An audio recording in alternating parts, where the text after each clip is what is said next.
Good morning, everyone, and welcome to, let's call it the final episode in our week series of understanding a little bit more about 5G.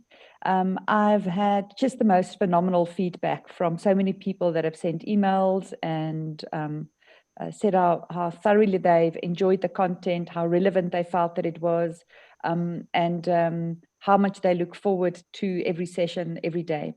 And this morning, it's a great privilege for me to come online. You know, it's always like tough when you plan these things because it's such a big topic and you're trying to speak to so many different parties. And it's always difficult to know at what level you've got to come in and how to please everybody. But we've had really, really good feedback. And I want to just thank the team from Huawei that has given up so much of their time.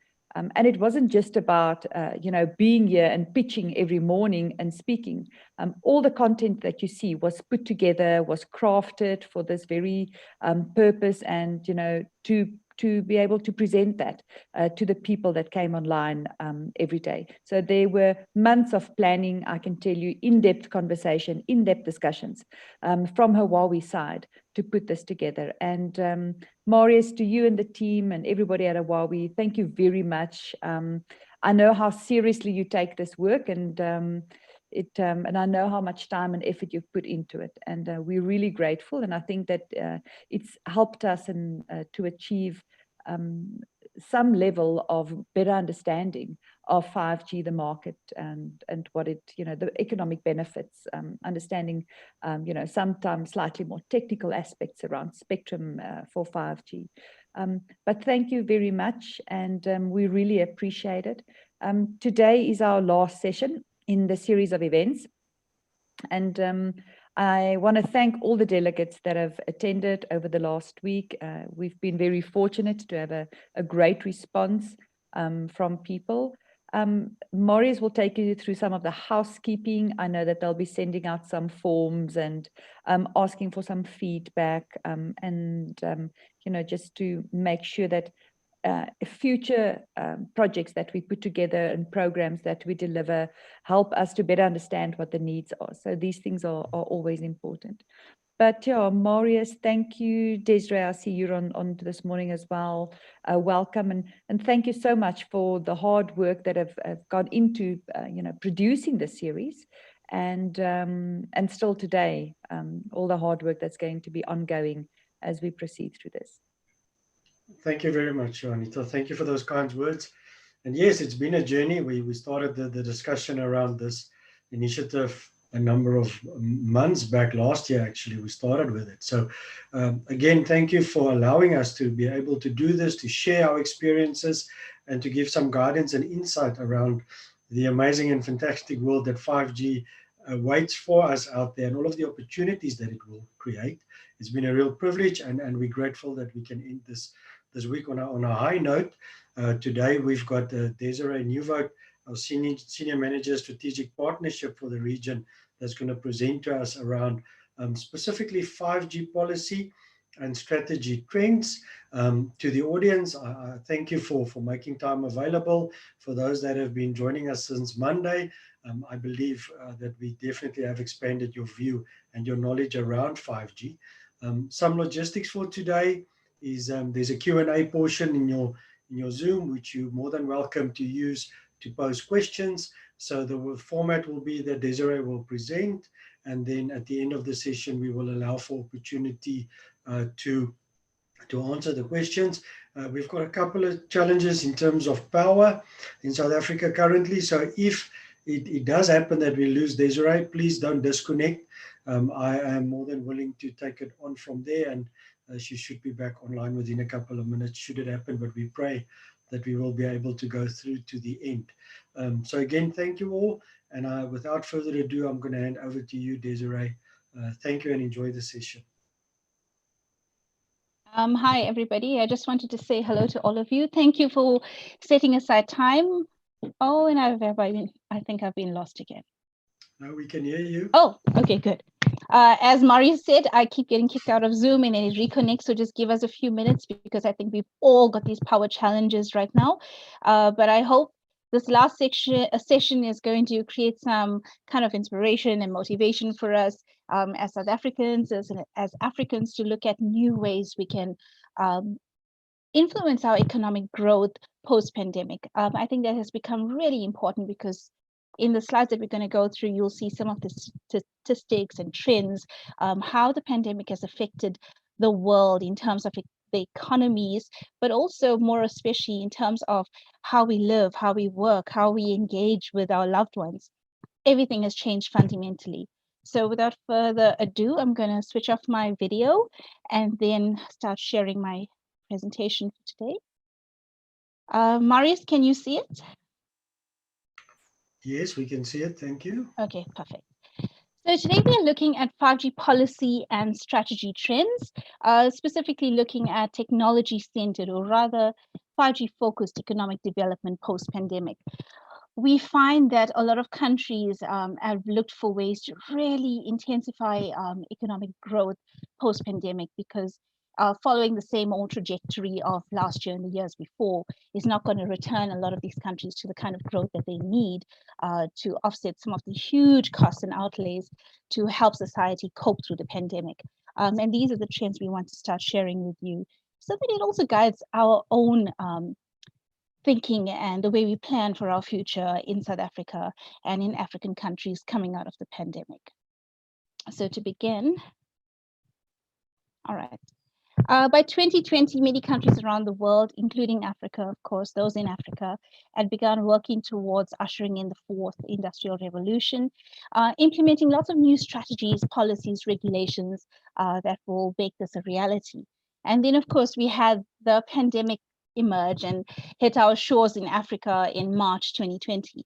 And I think what we had planned for before that had to just come to a halt, because now we had a very immediate emergency to take care of. There was this new risk of global proportions that completely changed the way we live, forcing large-scale changes to many strategic plans, to budgets that were put in place, just so governments could ensure the population was protected while we try and keep the economy afloat as much as possible. This module looks at this impact at a global scale and the responses across the different countries, and how they hoped to tackle the pandemic while ensuring the right environment was created to still allow for economic growth and look for new opportunities and new forms of growth in a post-pandemic era. So with this course, we are hoping that you have a better understanding of the wide-scale socioeconomic impacts of this pandemic, policy and regulatory responses of the different nations, to also guide our own thinking, building country resilience. I think this is one of the big buzzwords, the positive buzzwords coming out of the pandemic. How do we build this resilience so that we can withstand any other future shocks that come our way, so that our economy is protected and our people are safer, and we have some sort of normalcy despite all of the chaos that's happening around us. And then, of course, the growing importance of connectivity as a key enabler for a very strong response strategy to COVID-19 and any future risks that impact our nations to the extent that this pandemic has. So, to begin, we know that the pandemic severely affected global economies, and the slumps have been massive. I was reading some of the statistics yesterday from the World Bank, and all the graphs show the same thing. This huge slump in GDP the moment the pandemic started to cause chaos in respective countries, and even advanced nations, as we know, bore the brunt of the declines in this impact. Global shares took a massive hit. More job seekers sought work as more companies closed down, reduced staff complements, or reduced hours of work, etc., just to get them through this period where the worst of the lockdowns were implemented. Talking about lockdowns, we saw how countries started to close their borders, of course, introduce travel restrictions, and till today, with subsequent waves of the pandemic, we see that countries now have red lists of countries which people cannot travel to versus green lists, where they feel that the risk is low enough to still allow some travel. We know South Africa was barred from a lot of countries because of our pandemic issues with the various variants that we've had, Alpha, Beta, Gamma, Delta, and that list just keeps growing. Oil prices hit a 21-year low. the US oil price went negative for the very first time. And many advanced economies entered recession. Some say the recession was as bad as what we saw coming out of the Second World War. Others say it was even worse than the slump of 2007, 2008. And if we see these more dominant, more robust economies struggling, you can imagine what the impact is going to be on the poorer economies on the African continent and in sub-Saharan Africa in particular. So many economies remain in recession, and strong measures, of course, can avoid the worst of the economic impact. What we've also seen is that with all the negative outlooks and forecasts, we still have seen our business models have been changing and new opportunities arising.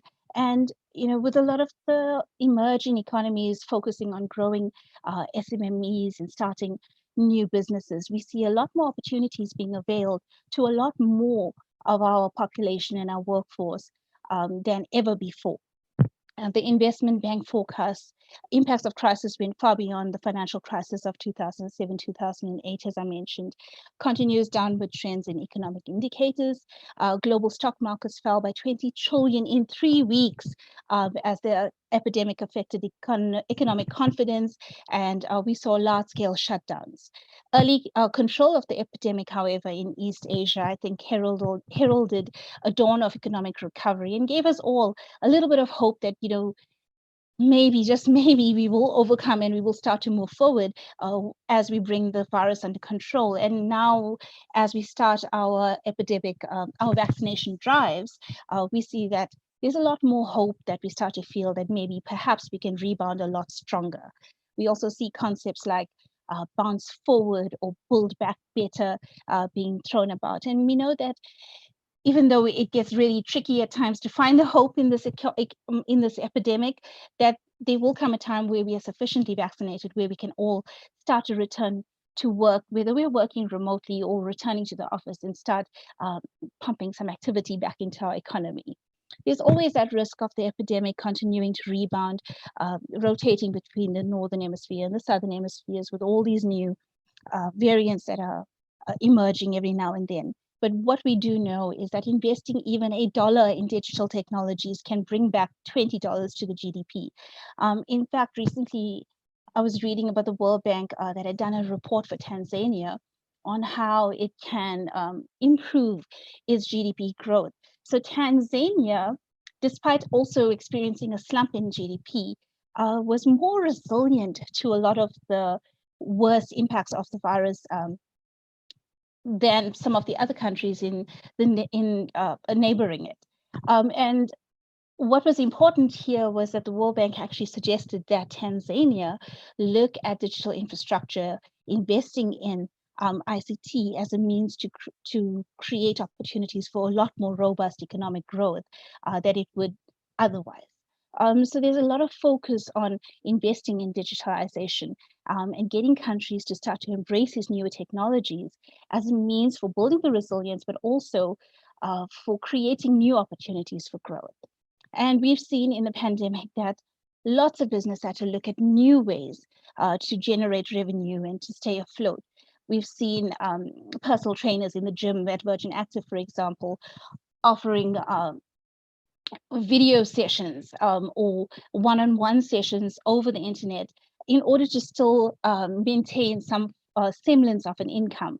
We've seen how the traditional method of shopping has changed, where people have now embraced online shopping and deliveries to their doorstep a lot more, from Woolworths, from Checkers, from Pick and Pay. We've seen how buying real estate has become more online, and as opposed to going to an open house, you would actually now just go online and look at your property and the multiple pictures that are uploaded, etc. So the way we live has really become a lot more online than ever before, as a means of us ensuring that we stay safe by social distancing. So we've actually just seen a $15 trillion market shift to completely different models that are more focused and founded on digital technologies. Cloud computing, artificial intelligence, big data, all apply to life and production, and increasingly so. Telemedicine, online education has become a huge push for countries to get right, especially considering that now as we go into the third wave in South Africa, for example, we have to somehow help our kids to catch up with the curriculum, because last year they lost about 80% of the traditional school year. As we would traditionally have delivered the training and teaching to them, a lot of that was lost. And I see a lot of kids now struggling to catch up, still on rotation, attending school every second day, because of the risks associated with concentration of people in small environments. And to facilitate online studying or remote working, which might continue for a while longer until we all have reached this herd immunity, we need these high-speed connectivity to remain productive and to keep learning and to keep generating revenue for our economy. So high-speed fixed networks, 5G networks, cloud and IoT networks provide this digital foundation that will allow for economic growth and continuity, and more especially recovery. So this pandemic has led to intense policy updates and changes. And of course, it's affected financial systems and caused a lot of social uncertainties. We've already seen how global shares were hit. We talked a little bit about rising unemployment as businesses shut down and scaled down. We know the decline in flights globally affected everything, including 5G rollout in some countries because of equipment not being able to reach certain countries, or the investment having to be pushed elsewhere in order to upgrade existing 4G networks, for example. So there have been huge impacts even on progressing the ICT sector in terms of its development. However, as the pandemic gets brought under control, we will start to see these kinds of new technology deployment flourish even in Africa and South Africa.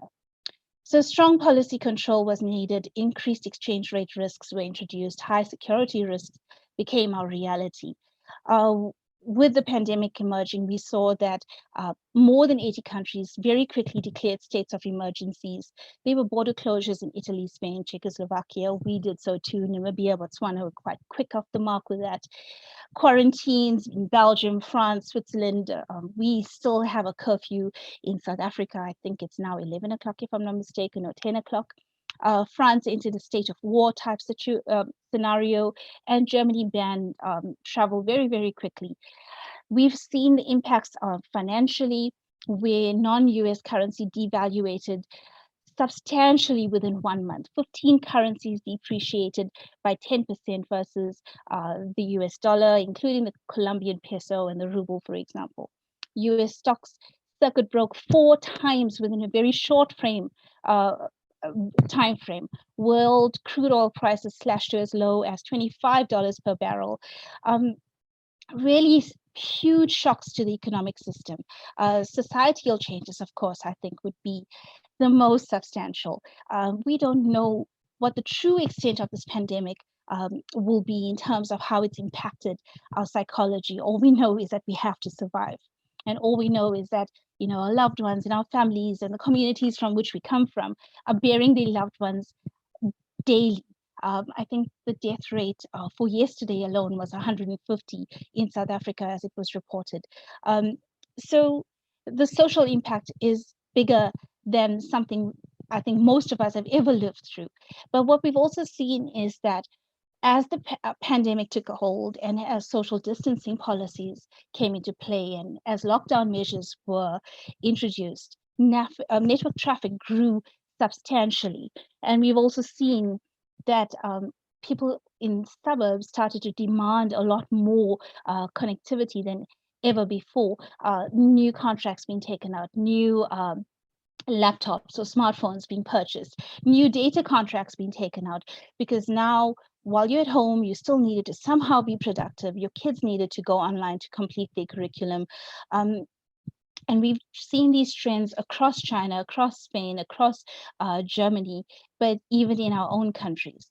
epidemic accelerated 5G deployment in a lot of countries. We saw in South Africa, Vodacom and MTN both releasing their 5G networks, cloud deployment and adoption, AI adoption, and a huge reliance on social connectivity in order to stay in touch, to access valuable information, even though with that came the opportunity for those negative parts of society to share a lot of misinformation.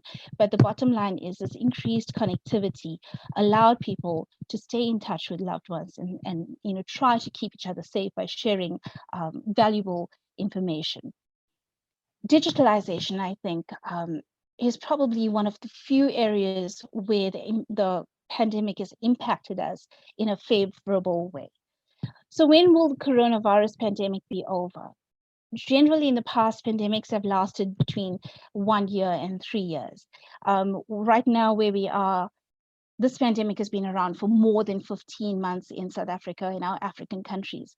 So until our vaccination drive picks up and until we've established this herd immunity, I think it's going to be this normal that we're now in that will persist into a future for a while longer, which means that all of the changes that have been made on the networks need to be sustained, while at the same time our operators need to still focus on increasing the pace of 5G deployment, provided that all of the other resources that are needed to enable this are enabled and provided. So when we look at the ITU and how it responded to the pandemic, we see that there were huge appeals made to government to improve regulation, to share experiences so we could learn more from each other. But very importantly, we see that connectivity came to be reprioritized and almost redefined, so that connectivity wasn't just being connected whether you're in a rural area or an urban area, but it had to be meaningful. It had to be relevant. Minimum standards became more important. To the extent that on the 15th of April, the United Nations and ITU launched a series of online seminars with a viewpoint and theme being, this COVID crisis is causing a surge in global network traffic. Internet usage patterns have changed and adequate connectivity needed to be defined. So ICT was really beginning to be linked to life and death. I think it was our president that also talked about ICT being as critical as any other utility in our country, like water, electricity.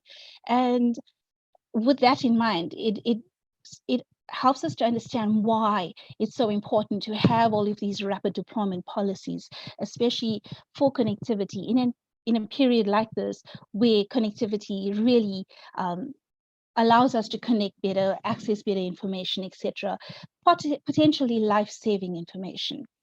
There's also been a lot of movement towards sharing of these experiences, creating new policies and that would talk to consumer protection, optimization of traffic, especially around affordability of prices, looking at affordability of smartphones as an access tool, emergency communications, quality of experience, service policies, etc. Because it's one thing to ensure that people are connected to networks. It's another thing to ensure that barriers to entry, like smartphones and data costs, are removed so that more people can connect and benefit from this connectivity and this access to information. So in the last year, we had large-scale 5G supplies that were expected to unfold, as we mentioned, with the lockdowns and the flight delays and shipments just not reaching the intended countries. There may have been some slight delays, but in the last year, there was an expectation that we would see the deployment of commercial 5G networks grow from 56 to 170, so a threefold increase. Number of sites we expected to increase from 500,000 to more than 1.5 million, a threefold growth there, whereas user scale was expected to grow 10 million, from 10 million to 250 million, which is a 25-fold growth. Even with the impacts we've had of the pandemic in terms of the logistics, we still expect to see 5G networks deploy at a far faster rate in this new year, 2022, especially as more resources are availed for that. But what we also find is that with 5G comes the need for a lot more sites, which we will speak about in this slide and the slides that are upcoming. Importantly here, 5G construction pace we would expect to grow across the global operators. Investment last year was made by 359 of the MNOs, 80 of them deployed networks and 63 of them commercialized the networks. Also, we see that across the different countries, the number of sites that were planned for 2020 grew substantially. Even despite the 5G to 4G alignment ratio not being the required 50%, we see that there's huge policies that have been put in place and coordination efforts across the ministries of different governments in South Korea, in China, etc., where the emphasis is on availing sites and easing the barriers to deployment of sites, because there's this understanding of more sites being needed with network densification in the 5G era than ever before. So countries issued a variety of policy tools to ensure telcos become the cornerstone in this fight back against the pandemic. We know that very early on, internet traffic grew 30% by March 2020. That's an entire year's worth of internet traffic growth that happened in just a few weeks. Governments, of course, were forced to respond very swiftly through various policy interventions to help to mitigate the worst of the fallout from this pandemic. In terms of broadband strategy, we see, for example, China invested 40 trillion USD in new infrastructure. This would be 5G, IoT, industrial internet, satellite internet, for example. South Korea increased 5G investment with urgency across key domains to grow the economy very quickly and to protect the investment in these key areas that keep their economy buoyant. Thailand provided state subsidies to carriers to improve network capacity. We also saw that very early on, temporary spectrum was availed to cater for the traffic surge. Ireland released temporary spectrum, expanded the spectrum usage scope as well. Saudi Arabia, amongst the Middle Eastern countries, granted 5 to 10 megahertz of spectrum for each operator to boost their coverage. And we in South Africa, of course, had temporary spectrum granted quite swiftly, I think, so MNOs could announce coverage and capacity. And in that time, we were lucky enough to see 2 new MNOs release their 5G networks. Tax reduction was also a policy tool embraced by some countries. Colombia, for example, temporarily suspended MNO payments into the USAF between March and May 2020, so that operators could utilize that the funding to make the necessary changes on their networks so that end user experience could improve. Japan issued large-scale tax cuts. And South Korea launched 5G tax credit policies, whereas Thailand increased tax credits for businesses and individuals to ease the burden of this pandemic. Also, we saw that a lot of countries looked at right-of-way and easing this in order to allow for greater access to sites and a lot smoother approval process and operational process for getting sites constructed. Italy supported TIM's open fiber project and built national broadband. Germany focused on finding dead spots across the country and quickly overcoming that. For example, focusing on 100 of these connectivity dead spots that they had, so that all could be connected and that barrier to accessing quality broadband was removed. In our country, we saw emergency COVID-19 ICT response measures being deployed and prioritizing of site approvals during the lockdown period, allowing ICT workers to go and maintain sites, for example, even though we had lockdown measures in place. So they were given the permission that they needed and the paperwork to be out and about on the streets, repairing sites, for example, or deploying new sites. Ecosystem innovation. Here we see a lot of countries that have set aside huge amounts of funding to invigorate these key economic sectors and clusters. China massive investment to boost development across 7 critical domains for them and 7 key industries. South Korea's investment of 700 billion won to support 5G, including 5 of their domains that were critical for their economic growth. Singapore invested 2.5 billion USD in ICT infrastructure last year, which was 30% more than 2019. And here they focused on government modernization, cloud-based ICT systems, of course, digital services, data and analytics, AI, and sensor technologies. Very similar to what we are focusing if we look at our data and cloud policy and we look at our 4IR strategy, etc. So we really very much on the right path. And recently we know President Biden set aside 2 billion USD for recovery post-pandemic. And of that, 100 billion has been earmarked to go into broadband networks and ensuring the reach of these high-speed broadband networks across the country. So quite a huge investment there from President Biden in ICT infrastructure and broadband in particular. EU set up a 540 billion rand fund to restart Europe's economy, with green and digital being the focus. Across Europe, the key drive was to accelerate construction of high-quality, high-speed broadband. So we see that Ursula von der Leyen said that they needed to now build back resilient, green and digital Europe. And the European Green Pact will be the driving force of European countries' recovery. On the 9th of April, the EU finance ministers agreed on this massive package, 540 billion euros to address severe economic impacts and fallout from COVID-19 and start to lay the groundwork for the region's economic recovery. We also see that BEREC in Europe looked at the deregulation and legalization of data sharing. So here the carriers were authorized to take special traffic management measures to prevent the network congestion and mitigate some of the impacts thereof with temporary or special network congestion, treating traffic of the same type equally. And here we see Giovanni Buttarelli, the director of data protection, saying data sharing was essential to combat the epidemic and was therefore legal.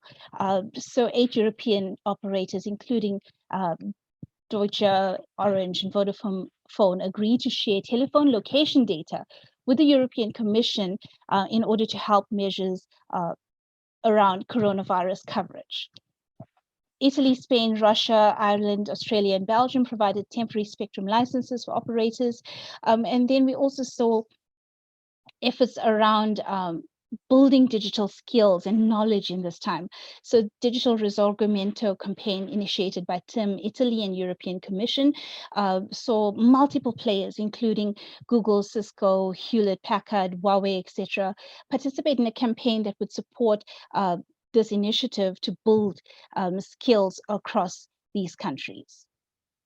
And then lastly, Germany called for legislation around home office to become the new normal. And I think we've all seen this trend emerge. And even when we return to normal, there's a very big chance that companies in South Africa even would look at keeping people working from home some of the time or even all of the time. So the way we work will change, I think, substantially moving forward. But going back to Germany, the Labour Minister said that employees should actually have the right to work at home, and a bill to make working from home a legal entitlement was being planned. So employees that wanted to work from home would have this option provided that the workplace would allow it. But once it becomes regulated, then that choice is actually taken away, and it really is up to the employee to work where they feel safe. An estimated 8 million people in the Germany suburbs or oblasts, or 25% of the country's workforce, were actually working from home, well above the 12% mark prior to the outbreak. And to sustain this and to enable this, of course, is this need for the construction and the availability of very stable, very good quality home broadband. So then we talked about South Korea and their massive funding that was set aside for fueling their economy, utilizing 5G technologies. So they really looked at 5G as a very key part of the national strategy for growth. and 5G was considered actually their new growth engine. We know that South Korea is already strong in manufacturing. A lot of you might be using some of their smartphones or TVs, for example. But South Korea looked at leveraging these strengths to recover economically post-pandemic, with a big focus on expanding 5G networks and improving user experience, improving the quality of those networks, because they saw it as intricately linked to their economic growth. On April the 8th, at one of their strategy committee meetings, their minister said that to fight the pandemic, the industry and government had decided to actually increase their 5G investment, because 5G would indeed become the new engine of national economic growth in that country. And they had two big focus areas. The first was improving the 5G service quality, and looking at indoor quality standalone networks, as well as low price terminals. So they tackle this issue at all levels, providing quality access, but also removing some of the barriers to entry with lower cost terminals, so that more of the population could connect up and access quality broadband, and with that the services that would actually allow them to live and survive through the pandemic. The second measure was obviously to cultivate the strategic sectors and industries that would fuel growth in the economy. So for South Korea, the 5G strategic industries included fields such as next generation smartphones, AR, VR, self-driving cars, and healthcare, etc. The automotive field, they was focused on developing core technologies for fully automated driving, and with intelligent infrastructure, they looked at drone 5G communication modules, AI-based emergency medical systems, 5G-based robots for logistics, manufacturing, public areas, and of course, 5G smart factories. The impact of COVID-19 on the 5G industry in that country was obviously substantial. But after COVID-19, activities such as remote office, home office, contactless diagnosis and treatment was expected to become everyday life, or the new normal. And that is why this investment was so needed in their country, in order to boost the economy and ensure that they were good prospects for the country coming out of the multiple waves of the virus that they've seen. So China led with a new infrastructure strategy, with telcos increasing 5G investment by nearly 5 times across the board. On the 20th of April, very early on, the National Development and Reform Commission officially defined the concept of new infrastructure for the very first time. And this comprised information infrastructure, converged infrastructure, as well as innovative infrastructure. And looking at innovation, information infrastructure, there was focus on new generation IT infrastructure such as 5G, IoT networks we mentioned earlier, industrial internet, and satellite internet. New technology infrastructure was represented by AI, cloud computing, and blockchain. So for China, these were the key areas of focus. Converged infrastructure looked at deeply applying these technologies such as internet, big data, and AI in intelligent transportation, smart energy infrastructure. I think Marius already mentioned the building of this new hospital within days, which we all saw on the videos that were shared. And this kind of ingenuity is only capable of very, very strong coordination across the different ministries in a government, but also having the right technologies available so that the services that are delivered are really state of the art. And we know that with the pandemic and with the need for social distancing, you really need mechanisms to deliver health services once this hospital is built, that limits contact of the doctors and the physicians with patients, so that they are safe to see to a lot more patients. So the technologies came to play a very, very important role, also with the sharing of the information to central coordination centers, so decisions can be made around further ways to mitigate the risk of the viral spread, etc.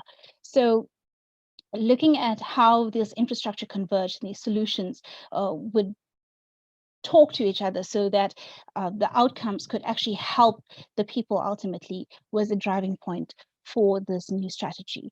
And lastly, innovative infrastructure, public infrastructure to support research, technology, and product development. For example, infrastructure for science and education. I think a lot of learnings have been coming out from China and a lot more countries as we became a lot more accustomed to this virus and seeing how it is spread and how it impacts people with different comorbidities, for example. The lessons learned become so important to guiding how the response to the virus will form and shape and change in all these other countries as new waves of the virus come about. So we cannot labor the point of the importance of information, research being conducted, being shared very, very quickly around the world. And there was a big focus on this on China. So we spoke about the huge investment of by the operators in China in order to grow the number of sites and to promote 5G expansion.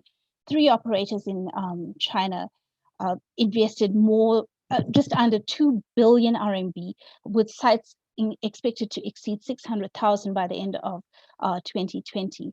And this huge proliferation of 5G sites was only made available through supporting policies that availed sites, that forced different different departments in the government and ministries across department, like transport, for example, energy, water, to work together in order to create this environment that would allow for site development to flourish. And then the graph that you see just really talks about 2019 5G investment versus 2020 5G budget, and the investment increase in terms of the number of sites in this 1-year period post-pandemic. So we spoke about the key focus areas for China versus South Korea, and we see there's a huge investment made in smart medical, smart manufacturing, smart grid power, smart ports. Of course, we know a lot of exports come from China to all of our countries. The Internet of Vehicles, 4K, 8K live broadcast, and smart education. I think it was also Marius that mentioned yesterday the importance of us looking at what priorities we have, what are our low-hanging fruit in terms of delivering value, in terms of economic growth in our country, which sectors would be prioritized. So it becomes really important to know where our strengths are, where we can utilizing technology and the right solutions, boost economic output so that our country starts to flourish. China looked at it investing 48 trillion in 7 domains across 7 industries to boost the economic growth utilizing 5G technologies. We have the same opportunity now to look at our economy and then prioritize our spending and our funding and our investment accordingly. Similarly, Thailand accelerated 5G service network expansion, and economic rescue became a driving force for them, utilizing policy. Similar to many other countries, 5G service was launched rather rapidly in Thailand, following investments that were made by the government and the policies that were put in place in order to avail the sites for rapid 5G deployment. February 16, spectrum was auctioned, raising 3.2 billion USD. By February 21st, AIS paid license fees, launched 5G services. The next month, True paid the license fees and launched the 5G services. But what's interesting here in Thailand is that all the money that was collected from the sale of the spectrum was actually pumped back into ensuring barriers to entry for the citizens were removed. So there was a big push to ensure that the price of the data came down, that people could access the internet and digital services on demand in this period, and fixed broadband internet users got bandwidth acceleration and capacity expansion, just so that that period of this pandemic and living through it was eased through greater access to connectivity. The US, we already spoke about the 2 trillion USD funding that has been set aside for economic recovery from this pandemic, of which 100 billion has been invested or will be invested in building out broadband networks. But we see similar initiatives here taken by the US in terms of granting temporary spectrum licenses and extending the scope of the use. We saw funds being directed for the construction of telecommunications network. And we also saw relaxation on the policy, on the supervision policy, and support for growing remote working from home. There was a temporary waiver by the FCC of its access arbitrage rules to IntelliQuint, allowing for greater use of these applications like Zoom, video communication, Cisco, WebEx, etc. And as we know, we are running this training session on Zoom as well. So looking at all of the ways that would enable home office and remote working, just so that the burden on the consumer and the end user and the citizens and the workforce was actually relieved. Massive increases were seen, of course, in conference calls made by American consumers using Zoom and WebEx to work or to attend lectures and classes from home. And what we need is a lot more of this kind of policy making that would support remote working across all of our countries, like Germany has done, where regulations were passed to make home working, remote working an option for the people. And we see these kinds of measures taken in the US. So here, all major telcos increased investment in 5G deployment as well, from AT&T to Verizon. And I'm not going to go through the detail of this because you will receive it to read at your convenience. Brazil telecom industry, telecoms was considered one of the pillars of economic relaunch plan for this country. And they really looked at transport and logistics, mining and energy, urban and regional development as being the key areas of growth and development along with telecoms. So looking at the unbalanced development, Brazil had more than 10,000 technology startups, including in Latin America, but the internet speed was only 13 megabits per second, lower than the global average of 31 megabits per second. So a lot of investment pumped into ensuring that this was improved by the various telcos through policy interventions. The Digital Brazil was a movement aiming to improve the experience of the people and access of the people, allowing more of the people to connect up online so that they could access educational content, for example. Digital distance education, was a huge issue, I think, for a lot of the countries, including us. And it brought into very sharp focus the digital divide that persists between rural and urban, more especially, but also between the poorer and the more affluent parts of the population. So similar to Brazil, these are the issues that we have to address in South Africa so that we start to make digital access a lot more equitable. Again, I'm going to go through this very quickly because I want to get to some of the comparative slides where we look at the overarching approaches taken by the different countries in responding to the pandemic. In the UK, planning for new infrastructure, we saw here that funding was actually diverted away from road construction that would ease traffic on the roads with the cars to actually investing in broadband so that access was made to reach a lot more people, but a lot more affordably. So there was a big investment shift from building roads to building fiber broadband, cheaper, and which was seen to be more cheaper and far more beneficial to the economy. So here, in the UK, we saw that fiber broadband had to cover every home and wireless needed to cover 95% of the areas. At present, the UK government already planned to invest 5 billion, focusing on helping those in the final 20% of the hardest to reach premises. This would ensure the gigabit capable broadband that the UK was prioritizing, where every home would be covered by the end of 2025. Which is on top of the various existing investments that was being pushed into other programs and support structures.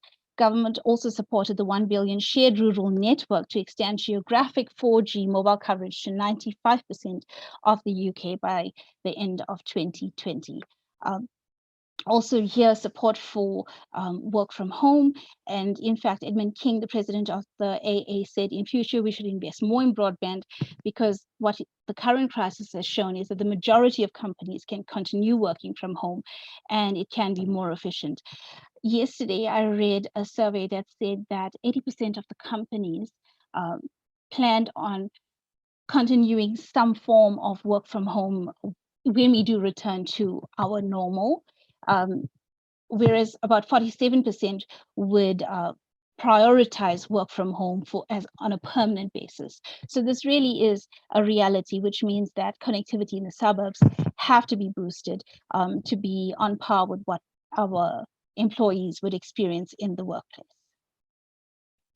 Italy, we spoke earlier, or we referenced Italy earlier in terms of being a best case or a reference case for open right of way. Here we see that this was prioritized, as well as licensing of the private fiber network and extending the period of temporary spectrum that was availed to the operators in the country. So TIM reached agreement with the Italian state-owned Infratel to accelerate the speed of the deployment of ultra-high-speed broadband networks in low-density areas across Italy. Fiber optic backbone infrastructure provided to 310 cities across 8 regions. The CEO of TIM has said that they added 5,000 new cabinets in so-called white areas, dead areas, connectivity dead spots, whatever you call it, which would quickly connect 1 million people to ultra broadband services in that country. The Italian government launched €400 million plan to introduce this to schools, and of 1.15 billion euro in vouchers to significantly increase the use of high-speed fiber optic services. So here again, looking at not just the provision or the supply of the access, but also looking at the barriers to entry of high-speed broadband. Digital solidarity for disaster relief was provided, digital assistance and fundraising. Here we see digital solidarity, Telecom Italia or TIM. Major operators and industry players responded to government's call for digital solidarity, providing a series of digital services to help people and companies continue their business or maintain their lifestyle during the worst of the lockdown and the shutdown period in Italy. Nearly 100 services were offered in 5 areas, including connectivity, online learning, work, entertainment, support for citizens, etc. And then we see that the operators banded together to look at tariffs and removing cost of access to data as a means of allowing more people to connect up and access the kind of services that they needed during the worst of the pandemic in that country. Austria, Vienna invested 20 million to subsidize telcos' 5G base station construction costs. I think most countries that are promoting smart city have seen the importance of availing sites and easing the application process for site deployment in order to quickly expand networks. And here is a best case or reference case for Vienna. Total investment, of course, 20 million euro, subsidy per site or single site, 27,000 euro. New sites should be put into operation before a certain time frame. So a very time-based approach or target to how quickly networks had to expand their footprint. Marcus Grosum, managing director of AI, said that investment incentives are particularly encouraging given the fact that 5G services were put into commercial use in January and 60 5G base stations were in operation at that time in Vienna. So a big push to expand 5G networks with policies aligned to support it, resources availed to ensure the sites were built out with very little challenges. So very much rapid deployment policies that we can see practically unfold as an example for us to copy. Vienna 2030 strategy defines 6 thematic areas, of course: smart solutions for life. In the 21st century, Vienna is a metropolis of health, digitalization, Vienna style, smart production in the big city, place of international encounter, Vienna metropolis of culture and creativity. So linked to their strategy for how they would position Vienna as a smart city 2020, there was a huge dependency on ensuring quality, high-speed broadband accessibility to visitors and to residents of their city.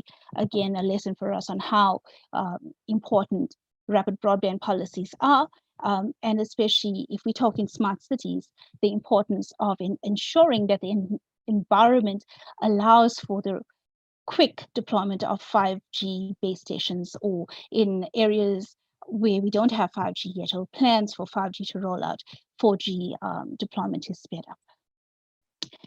Okay, so these really just talk to us about the trends in the Middle East across Qatar, Kuwait, and Jordan. And if it's okay with everybody, I won't go through the detail because it really is a similar sort of approach that we've seen in South Africa as well, availing of temporary spectrum, easing of the environment for site applications and their approval, availing of sites for network deployment purposes, influence of government, working with the mobile operator environment to ensure costs are reduced so people can access the network and the services, especially health services and information, a lot more readily, but also looking at other initiatives to reduce the cost of spectrum, for example, in this period, so that networks could actually expand the network, so conduct the necessary upgrades as needed. Then we get to the important continent, Africa, and looking at our digital response and developing our economy, because these are critical for us to have the levers for economic growth. The World Bank CIO said that he thinks the digital response to the coronavirus epidemic is so important for Africa. It's an area where Africa can learn from the rest of the world, and an area where Africa has the chance to leapfrog through its digital transformation. And I think this is very, very true, because with the technologies that we have available, it allows us to short circuit the usual trajectory of digitalization and developing the capability to address some of our burning challenges and address some of our socioeconomic problems that we have. But again, it comes down to prioritizing the sectors where we will see the most value and the most growth with the deployment of these technologies, yielding the most value. For example, smart government, a connected government. We already have a lot of capabilities built in. The EVDS system is a case in point, huge and brilliant example of what we can do utilizing digital platforms. But expanding that to more of the services becomes important, but also ensuring the citizen base, no matter where they are across the country, rural or urban, need to be able to access these services as readily as someone of more affluent means in the urban areas in our cities across the country.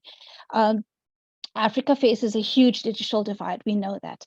Currently, only 7% of the 770 million mobile connections are 4G, which means that there are challenges, but also opportunities for growth. Here we looked specifically at Egypt's policy versus Morocco, and then Algeria and Tunisia. And we see that internet consumption increases were seen across all these countries, but the Prime Minister of Egypt focused on telecoms and digital transformation was seen as important. Government subsidized 200 million Egyptian pounds for people's internet tariffs. Morocco increased by 4% in Q1, 150 million USD donated to fight the pandemic. Government launched the Digital 2025 strategy, and operators would lead that. 5G coverage is in a virtuous cycle. Algeria, 15 megahertz spectrum released to operators. Tunisia strengthened online payments and provided discounts. So this was a mechanism also adopted by other countries across Africa, if I'm not mistaken. Tanzania, Kenya example, looking at mobile money payments, service payments, service fees that were actually reduced in this pandemic period, or the harshest of the lockdown period, so that people could actually access services a lot more affordably. And then, of course, we come to South Africa. And as I mentioned earlier, I think our response at the beginning was quite remarkable, and we should actually be proud of that. We saw very early interventions made in terms of availing spectrum, easing the conditions under which operators could deploy sites. We invested a huge chunk of our GDP to stimulate the economy and to buffer it from further damage as much as we could. South Africa's, our president signed a 26 billion USD economic stimulus package, as you all know, to subsidize healthcare, education, and manufacturing. And operators entered remote education, that space, providing free website access for certain websites designated as important, related to health and education, of course, and just generally supported government decision-making by cutting package prices so that, it eased another one of the barriers to entry to broadband, namely data costs. Government and related organizations, the Solidarity Fund raised $100 million to invest in virus funding and protection. Also, we've seen a lot of job losses in South Africa. So there are a lot of initiatives that were put in place in order to ensure that those that were unemployed or struggling had some form of support when with the loss of income or reduction of income. The operator actions in particular, we see that 35 temporary high demand spectrum licenses were issued. More than 90% of the spectrum licenses were approved, and all the spectrum in South Africa was temporarily allocated. With this, we saw the launch of 5G networks by Vodacom and then followed by MTN. I'm sorry, it's gotten really cold in my room, so I'm now shivering. With the power, we've switched off our heater, so we don't lose. There's no tripping going on in the house. So what we saw with the pandemic also had a very positive spin in terms of spectrum being availed very, very quickly. Whereas we had 10 years of very little action, we suddenly saw temporary spectrum being availed rather quickly. And with this, we saw very big changes in our networks that we are very grateful for. Temporary spectrum is thus a very effective way to address traffic spikes, speed, and degree. Making it available long-term is key to development of the sector. And here we're really just talking about spectrum being the fuel that will allow us to develop the sector more especially, but also influence how our economy can grow utilizing digital solutions and technologies and bringing us closer to our target of becoming this digital economy. For this to happen, we have to have the basic requirements being provided, or the basic resources, in this case, the spectrum. So this is where we look at the comparisons across the different countries. All of the country, or some of the countries that issue temporary spectrum are indicated in terms of how much spectrum they released and some of the conditions under which they were released. The point here was that idle spectrum should be allocated as soon as possible. Technology neutrality is, of course, vital. Turning temporary spectrum allocation into permanent allocation becomes very important. And we've seen in China, South Korea, the US, and in Europe, how valuable spectrum availability has been in terms of boosting the pace at which 5G networks have been deployed, given how important 5G expansion is in terms of boosting economic growth. So spectrum is very much a core asset for government to build a digital society and a digital economy. And its early release and availability brings a lot more value to the economy. So I'm not going to go through the slide because we have run out of time. I'm just going to go to this slide. So here, what we've done is looked at all of the countries that we've surveyed in this presentation. And we've just grouped them together according to the key messages, if you could call them that.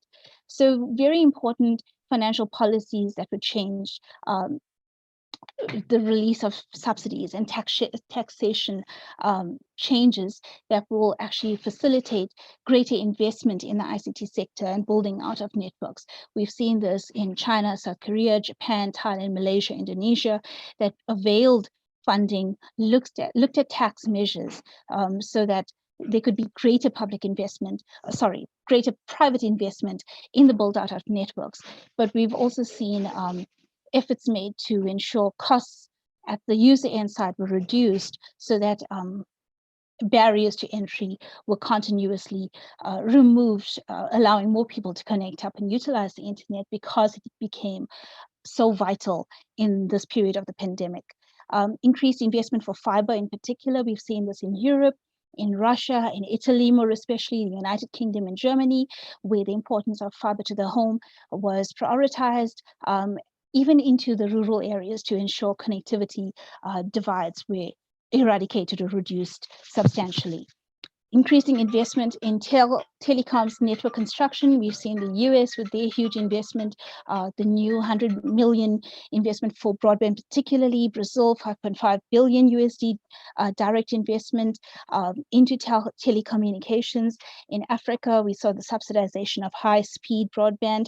And here we also talked about the 26 billion USD injection into the economy by our government, 12 million USD subsidized home internet in Egypt, and 25 billion USD stimulus plan released in that country.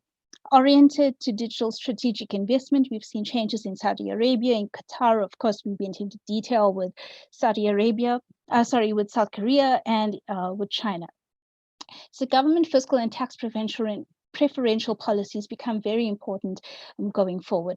Financial security for economic recovery and digital construction, imperative if we have to create our economy, create opportunities for our economies to recover and grow more strongly than it would have before the pandemic.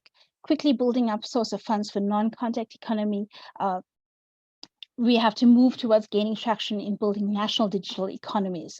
And this is where it becomes important for these measures in terms of tax relief measures, discounts for electricity fees, perhaps indirect subsidies, as well as direct subsidies. We really have to look at how we stimulate the economy to grow, looking at those key sectors we said that would be of priority based on our strengths within the country, looking at our economic sectors that will deliver the most value in the short term with the right deployment of solutions that are already available, funded or subsidized through government, with, of course, the environment created for a lot more, for a lot better investment from private sector. So countries with advanced ICT infrastructure were shown to actually overcome some of the biggest challenges of the pandemic a lot better than countries with weaker digital infrastructure in place.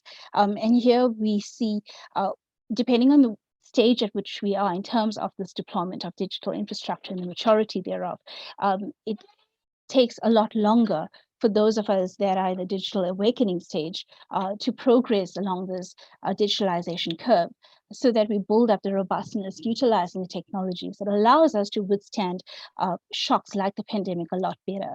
So those of us that find ourselves in the first stage, like South Africa, Nigeria, Philippines, and a lot more of the African countries, have weaker strategic investments in ICT infrastructure and must be prepared to accelerate and expand this investment so that we accelerate our digital awakening.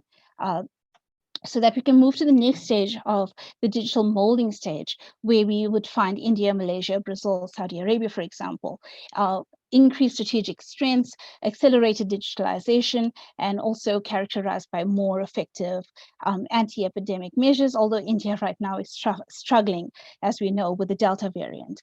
And then finally, we want to reach the stage of digital maturity, where we see strong strategic investments, leading digitalization, efficient anti-epidemic and economic recovery, just as resilience that we're seeking. With the digital maturity comes this ability to respond a lot faster, a lot more effectively and comprehensively. And I think we've seen this already with the USA, Germany, China, and South Korea. Implications for South Africa depends on the current stage of digitalization. If we look at where we are in terms of fighting this pandemic, I think it's a cycle right now with the different waves. We're moving from flattening the curve to fighting before we can actually plan our future.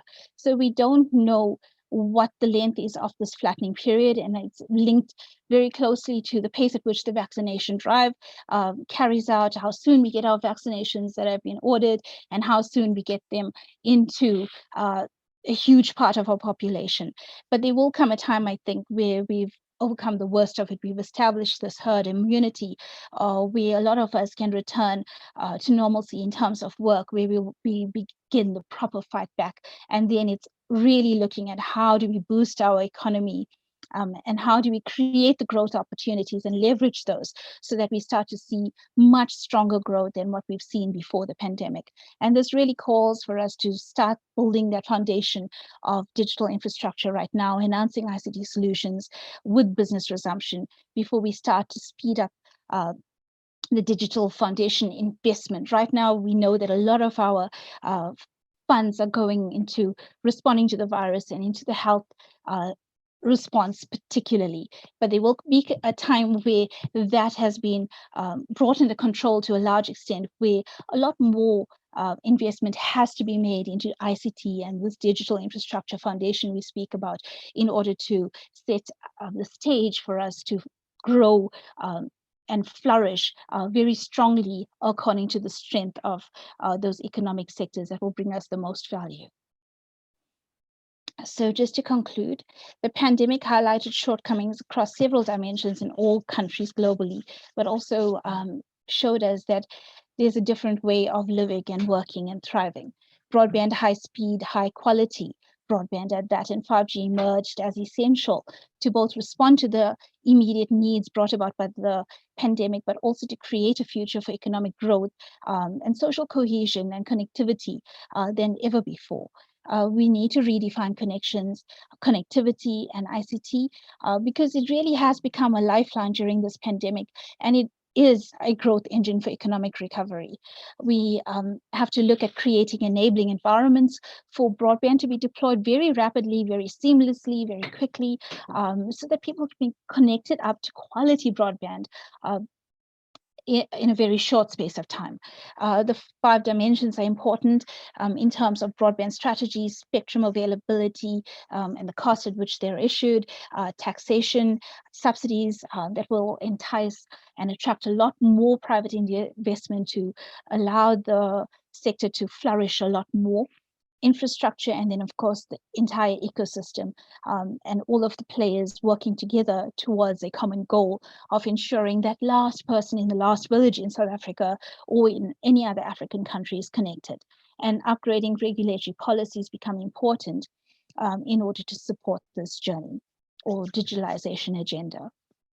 Determining the high priority growth areas for the country, looking at our dominant economic sectors, or the ones that can quickly be turned around with the right solutions to leapfrog certain challenges and deliver value to our economy. It's important to prioritize sectors and verticals like we saw with China and we saw with South Korea.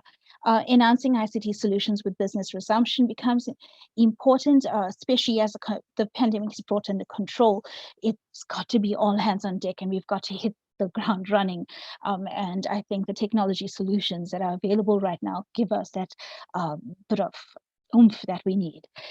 Speeding up digital foundation investment is absolutely critical to usher in a fully connected digital country and a digital economy that includes a lot more of our population and our workforce than we did before. Thank you. That's the training session for today. I am glad I did not lose any of you, or lose myself with the connectivity rather, but thank you very much. Thank you, Desiree. You've done an excellent job. Again, I've learned so much just from listening to your presentation. We've got one question from the audience, from Daniel. Daniel asks, with South Africa having most natural resources and a number of skilled and experienced individuals, will there be a time where we are tapping into digital markets, like manufacturing devices locally? Right now, Daniel, it's a very good question. It's a very valid question. I think to tie that into Desiree's presentation, we see now the importance of governments, regulators, and policymakers, and the responsibility that they have in creating a conducive environment that actually allows for these types of investments. If I can tie that specifically into the context with Huawei, Yeah, I think we need to understand the scale of quantities, production capabilities, all of these things that play the role on a global scale. You know, when we look at let's say the context of South Africa, it could possibly make sense to do something for the continent. But again, there's many factors that come into play that needs to be considered. And again, tax incentives, all of those things that stimulate that environment, I think would really make will be a big step towards that. We've seen locally in the context. Let's look at LG as an example, and some of the other companies. I think Skyview also has opened up a plant in the Cape, where they now start to produce and manufacture local products. So yeah, I don't have a definitive answer for you, I think, but we definitely, as a company, looking at that and will consider it. Then from our side, this is the end of our session for this week. The content will be distributed via the Digital Council Africa.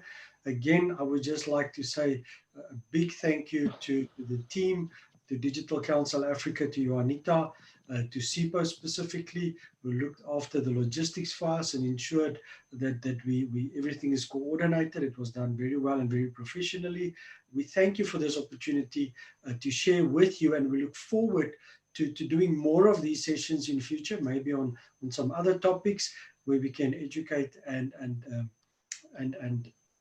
help people give them a better understanding around the importance of certain technologies and the aspects of those technologies. I think without a doubt, we all understand the importance of 5G as a technology, and we're waiting in anticipation for the auction, for governments and regulators to do their bit so that we can stimulate the economy and create those jobs and opportunities that Desiree rightfully talked about today.